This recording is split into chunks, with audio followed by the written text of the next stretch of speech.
حضرت ابو بکر صدیق رضی اللہ عنہ جب نبی کریم صلی اللہ علیہ وسلم کے ساتھ مکہ مکرمہ سے ہجرت فرما کر تشریف لے جا رہے تھے تو اس خیال سے کہ نامعلوم رستے میں کیا ضرورت درپیش ہو، اور حضور کریم صلی اللہ علیہ وسلم بھی ساتھ تھے، اس لیے صدیق کے پاس جو کچھ مال اس وقت موجود تھا، جس کی مقدار تقریباً 5-6 ہزار درہم تھی، وہ سب حضرت ابو بکر صدیق رضی اللہ عنہ ساتھ لے گئے تھے۔ ان حضرات کے تشریف لے جانے کے بعد حضرت ابو بکر صدیق کے والد ابو قحافہ جو نابینا ہو گئے تھے، اس وقت تک وہ مسلمان بھی نہیں ہوئے تھے، پوتیوں کے پاس تسلی کے لیے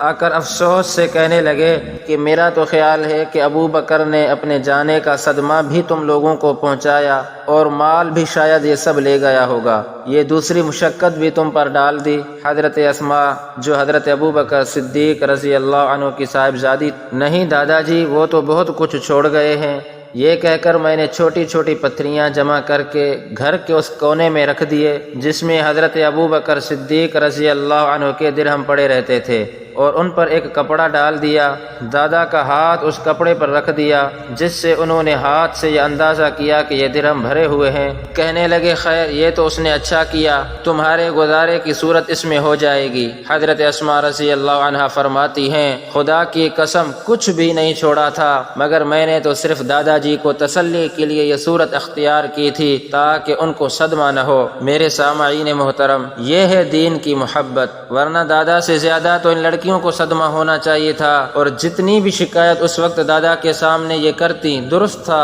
کہ اس وقت کا ظاہری سہارا ان پر ہی تھا، ان کے متوجہ کرنے کی بظاہر بہت ضرورت تھی کہ ایک تو باپ کی جدائی، دوسرا گزارے کی کوئی ظاہری صورت بھی نہیں، پھر مکے والے عام طور سے دشمن اور بے تعلق، مگر اللہ تعالیٰ نے ایک ایک ادا ان سب حضرات کو، مرد ہوں یا عورت، ایسی عطا فرمائی تھی کہ رشک آنے کے سوا اور کچھ بھی باقی نہیں۔ حضرت ابو بکر صدیق رضی اللہ عنہ اول میں نہایت مالدار اور بڑے تاجر تھے، لیکن اسلام کی اور اللہ کی راہ میں یہاں تک خرچ فرمایا کہ غزوہ تبوک میں جو کچھ گھر میں تھا سب ہی کچھ لا کر اللہ کے رسول کے سامنے پیش کیا۔ اسی وجہ سے تو حضور اقدس صلی اللہ علیہ وسلم کا ارشاد ہے کہ مجھے کسی کے مال نے اتنا نفع نہیں پہنچایا جتنا ابو بکر صدیق کے مال نے مجھے نفع پہنچایا ہے۔ میں ہر شخص کے احسانات کا بدلہ دے چکا ہوں، مگر ابو بکر صدیق کے احسانات کا بدلہ اللہ خود ہی دے دیں گے۔